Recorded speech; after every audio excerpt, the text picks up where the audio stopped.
Namo Shakyamuni Buddha. So today we continue to discuss about the Buddha life. And last time we talked about how the king Bimbisara offered the Buddha a garden, what we call bamboo grove. Before we continue to discuss the Buddha activities over there, so let me step back to talk about after the three brothers, Kassapa brothers, became the Buddha disciple. They led 1,000 students to follow the Buddha too. And these three brothers and 1,000 disciples worship the fire. And last time we discussed how in the past and even now people worship the fire because the fire could keep us warm. The fire could bring the energy to us. The fire could cook the food and so forth. So that's why they worship that kind of fire. And today I'd like to show you a short video clips that even now in India, there's some people who still worship the fire. So let me share with you these video clips.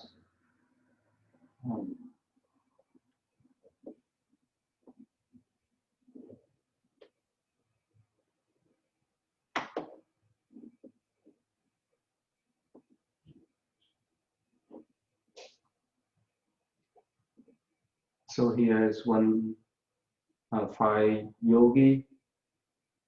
He lay down on the fire. Begins the journey into the incredible.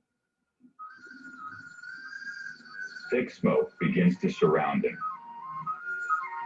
He adjusts himself to a comfortable position on this bed of firewood. Through the intense smoke, we see the fire sticks begin to ignite underneath Rambao Swami. The audience, including our production crew, are in awe. They are excited and anxious to see what will happen next.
A scientist or a rationalist would ask, what if Rambao is using any fire retardant material on his clothing? What must have been his body temperature? What is the temperature inside the fireplace? We will find out later. I asked him why his clothing and hair did not catch fire. He replied that he was in union with the fire, and fire is friendly to him. Ferociously. Okay, so you see here, these five yogi lying down on the firewood, and somehow the fire could not burn him, could not burn his hair and body. And so he said, 8 hours after lying down there, he stood up and he said that because he was in union with the fire, he was friendly with the fire, so the fire could not burn him. So that is one that practice. And also in one particular sutra, what we call the fire sermon, that when the Buddha stayed at Bodh Gaya, so he addressed the 1,000 monks. That includes the 3 Kashyapa brothers and their former students that were converted by the Buddha. So the Buddha said this short sermon teaching that all is a flame.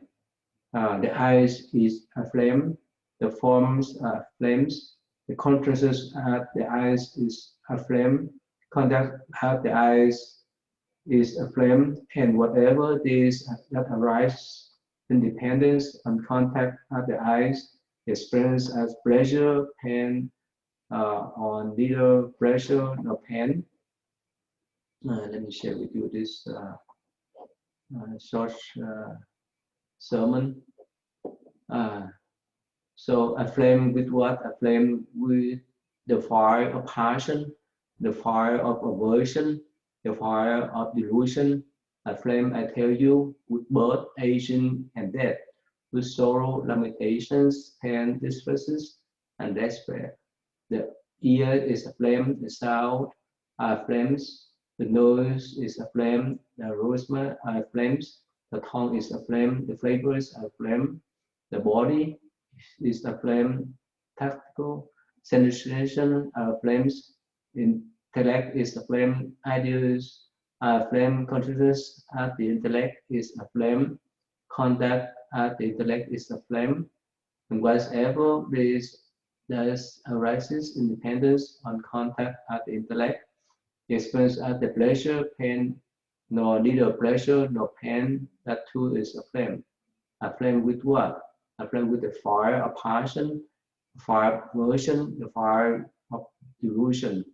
A flame, I say, with birth, aging, death, with sorrow, limitation, pains, distresses, and despair. Seeing thus, the well-instructed disciple of noble ones grow enchanted with the eyes, enchanted with the form, enchanted with the consciousness of the eyes, enchanted with the contact of the eyes, and whatever this that arises dependent on the contact of the eyes, experienced as pleasure, pain, or neither pleasure nor pain. With that too, he grows discharged. He grows discharged with the ear. He grows discharged with the nose. He grows discharged with the tongue. He grows discharged with the body. He grows discharged with the intellect, discharged with idea, discharged with the consciousness of the intellect, disenchanted with contact as the intellect, and whatsoever this that arises in the pen.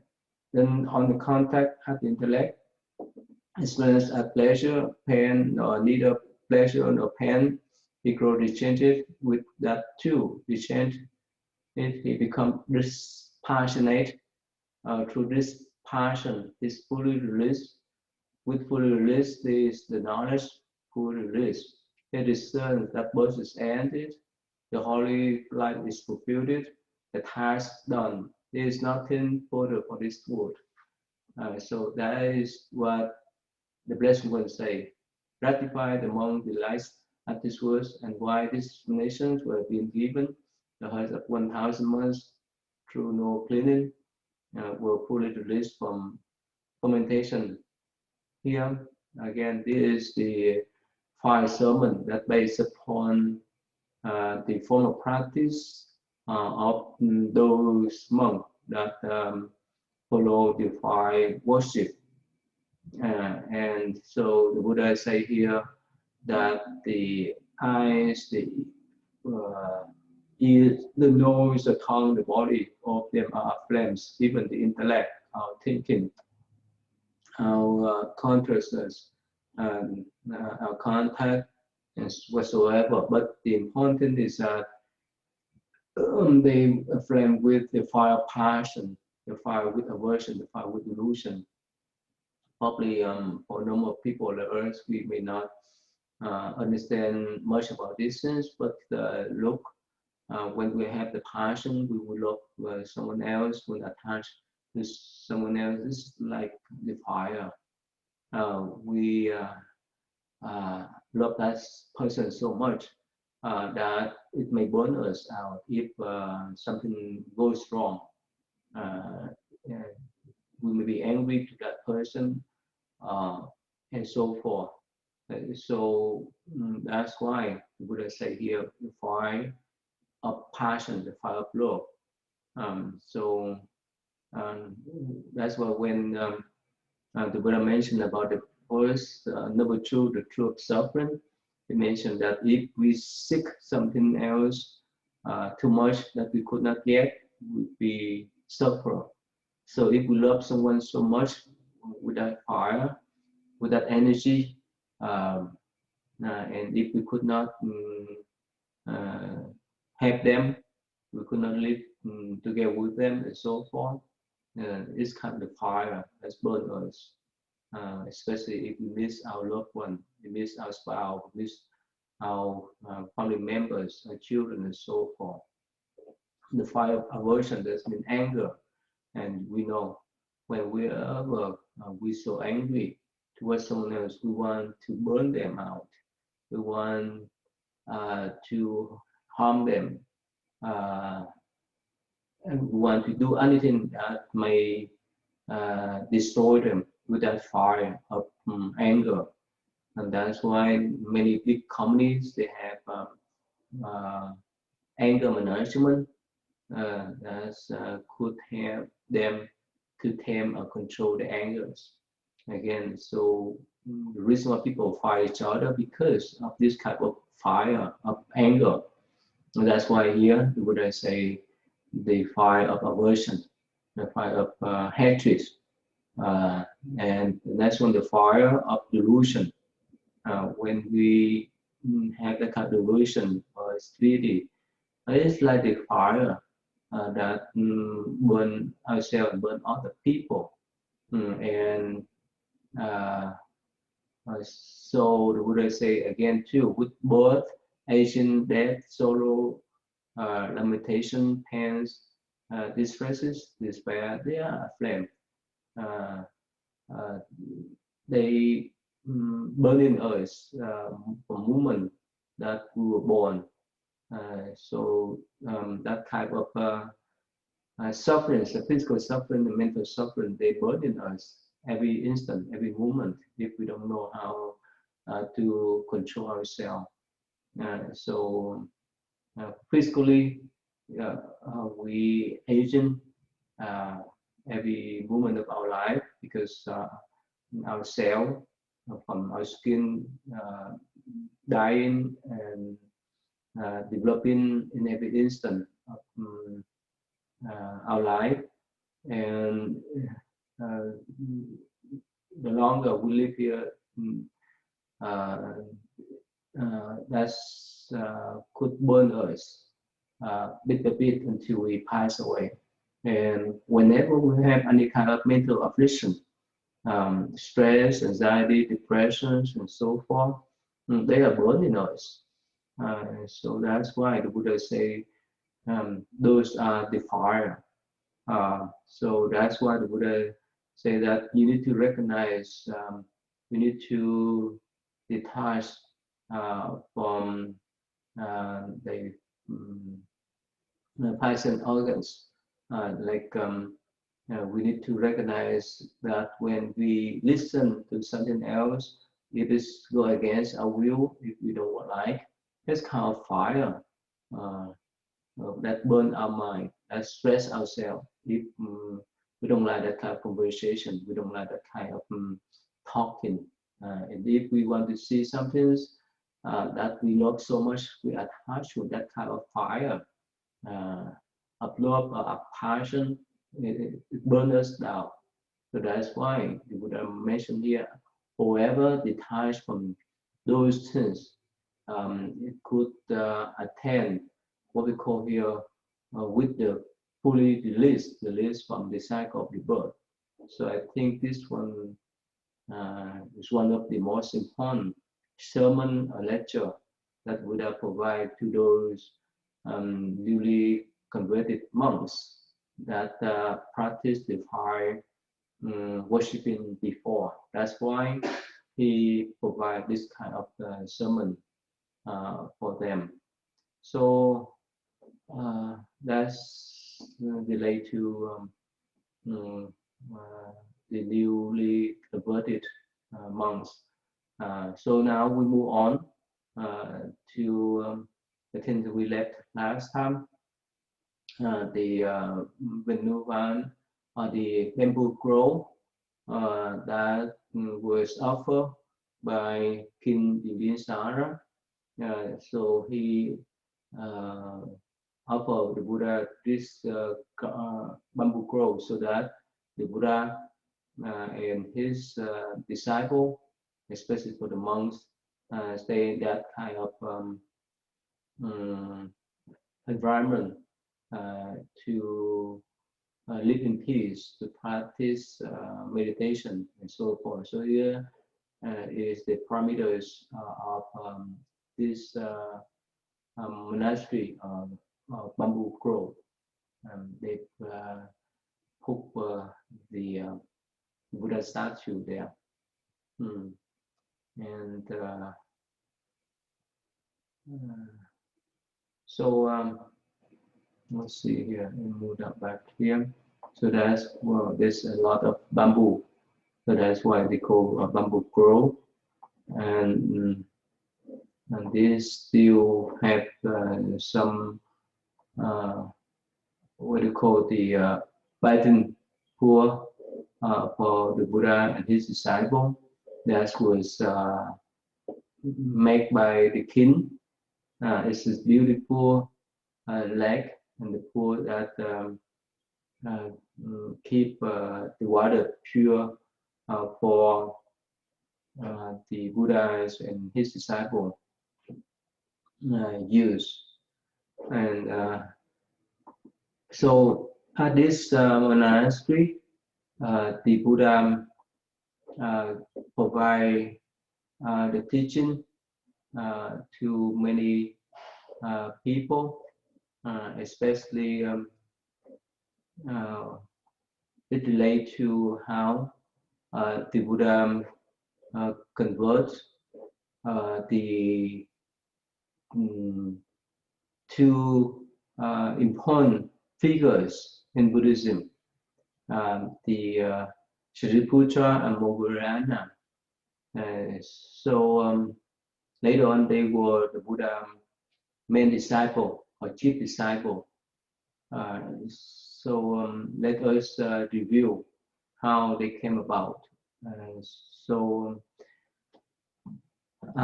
in their early life, it's began with the two villages in India. The first one called Upatisa, and the other one is called Kolita. So these two villages were not far away from Rajagaha. That's the capital of the Magadha kingdom that King Bimbisara control. So in that two villages, they were two Brahmins. They conceived and gave birth on the same day. and one in the Kolita village named that newborn boy as Mogala, and the other one is Upatissa. So when they grew up, they were educated and acquired master of the science. Each of them have fallen of founders Brahmin youth. So they used to go together to enjoy life. So this one occasion, there was an annual event called the Hilltop Festival. So both of them led their followers to attend that celebration for 3 days. For the first, the second day, they will enjoy the show and the dance. But on the third day, somehow some strange thoughts cast their shadow across their heart that they could no longer enjoy the show. Both of them left the festival, and both of them told each other that this is so boring for us, so there's no benefit for us to stay around this festival and the shows. It wastes our time then. So why don't we seek for someone else to guide us on our spiritual path? So both of them agree to become ascetics. That's mean religious practitioners. So at that time, nearby the city, there was a wandering ascetic named Sanjaya. So these cultivators, practitioners, has many students. Both of these young men, Upatissa and Kolita, left their followers to visit these teachers, and this teacher was so happy to accept them as a student. So within a short period of time, these two young students, Upatissa and Kolita, learned everything from Sanjaya. Sometimes they went to see their master and asked whether their master has something to teach them or not. The master said, well, that's all. You have learned every doctrine that I propose completely. So after hearing that, they say that if that's the case, it's useful for us to live here. We have gone for to become monk to seek for the teaching, to cut off the birth cycle. But if we cannot, we have to find different master. India is so vast, and if we wander from village to village, from town to house, soon later we could find a master or teacher that could show us the path that we are seeking about. So from that time on, whenever they heard any wise teachers, Brahmins, anywhere, they would go and study with them. But somehow no one could satisfy their needs for seeking the teaching that could help them to cut off the cycle of the birth. And remember that there's the common themes among the religions in India that they practice because they want to cut off the birth cycle.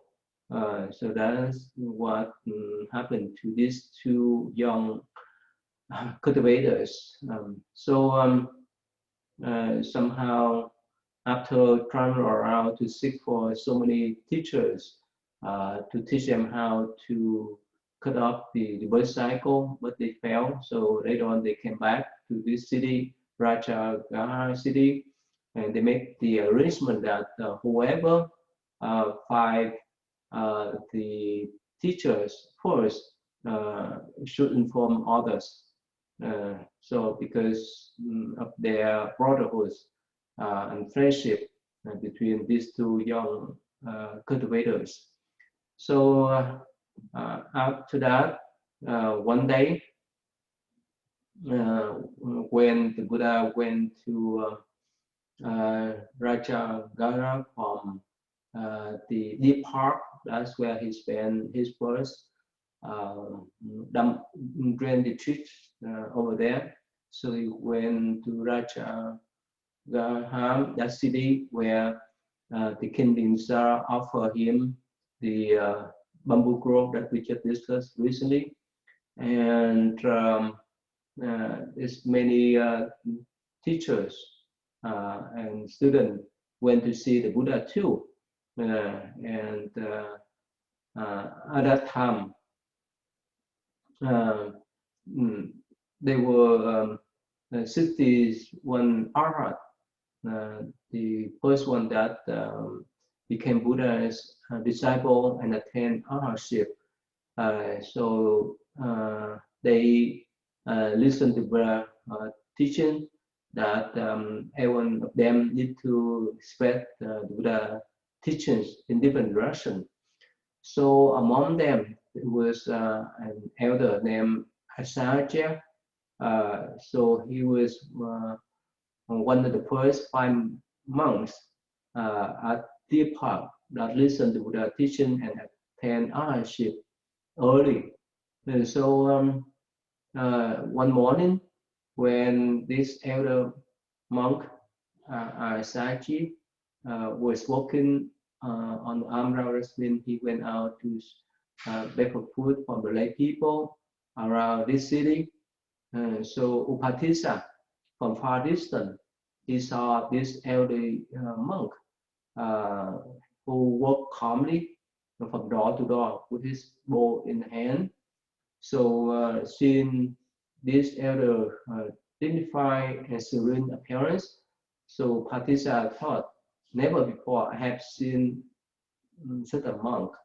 So it must be one of those who are arhats, those who are on the way to arhatship.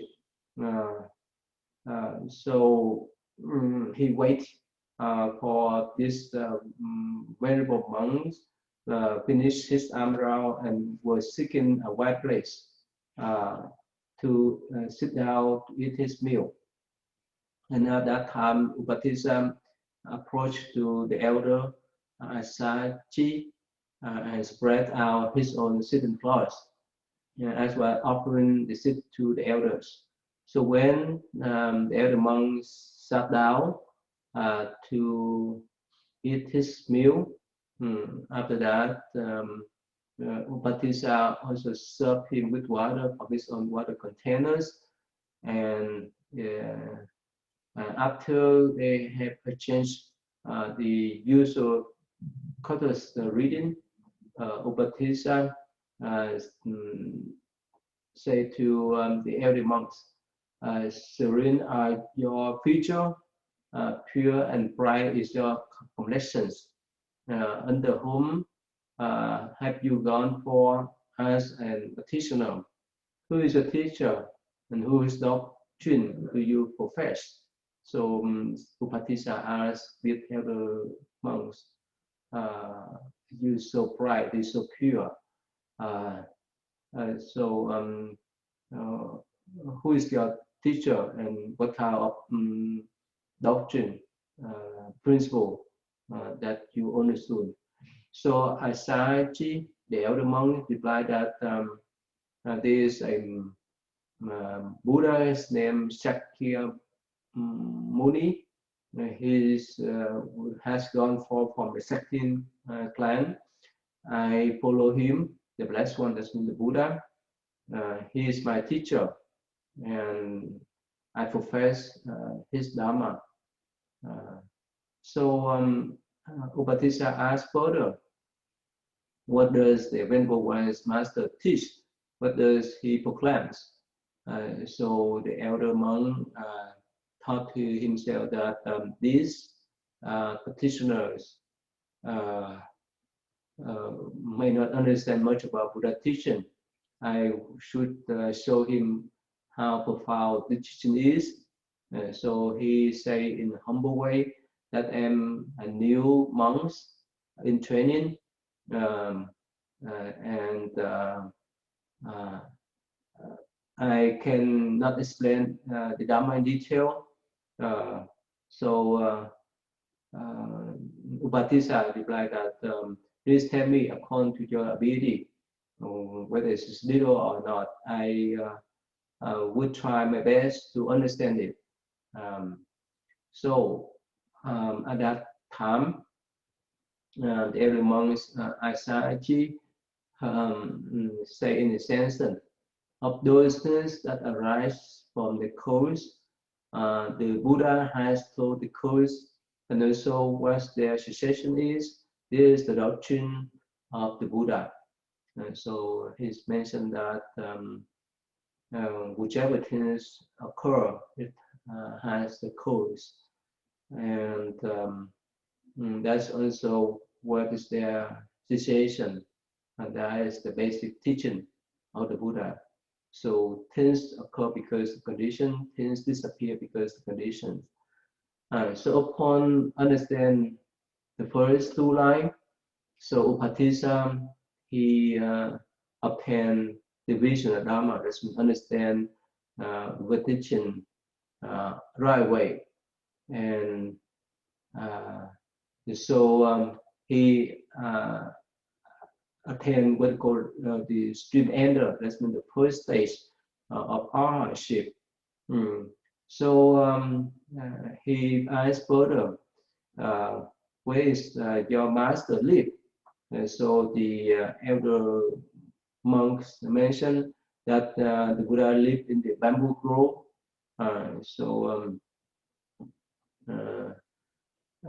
He said that please go ahead. I have a friend that I want to inform you about the Buddha teaching because of our agreement before. So I will follow you to see the Buddha directly later on. So after Upatissa bowed himself to the feet of the elders, he went back to the park to see Kolita, his best friends. So when Kolita saw Upatissa from afar, he immediately recognized today my friend's appearance is quite changed. He must have found the pure true teaching. Anyway, so when he asked further, Upatissa said, yes, friends, I have found the pure teaching. So he told about the story that he met Elder Asaji, and when he decided standard that he heard directly from the elder monks, Kolita too were established in the foot of stream entry. That means they attend the first stage of arahantship. And so Kolita asked, where is our master living? Upatissa mentioned that I learned from our teacher, the elder Asaji, that the Buddha lives at the bamboo grove. And so let's say Kolita mentioned, so let us go to see the teacher then. But Upatissa, due to respect to his teacher, he told Kolita that while just wait a moment, at first we need to mention this teaching to our teachers, the wanderer Sanjaya, and tell him what he have found. If he understands that, he will penetrate the truth. And even if he does not, he may have confidence and care with us to see the Buddha to hear the Buddha teaching directly. And hopefully he will attain the path of liberation too. Some of them went to see their teacher, the Sanjaya, and say that, "Oh teacher, a Buddha has appeared in the world. His doctrine is well proclaimed, and his community of monks is following the right path. Let's go to see the master." So this practitioner, Sanjaya, say, "What you are saying?" And he refused to go with them. He offered them the position as co-leaders of the communities to seek gain and fame. But Batisa and Kolita refused that offerings because they just want to find a path to cut off the birth cycle, not because of the fame.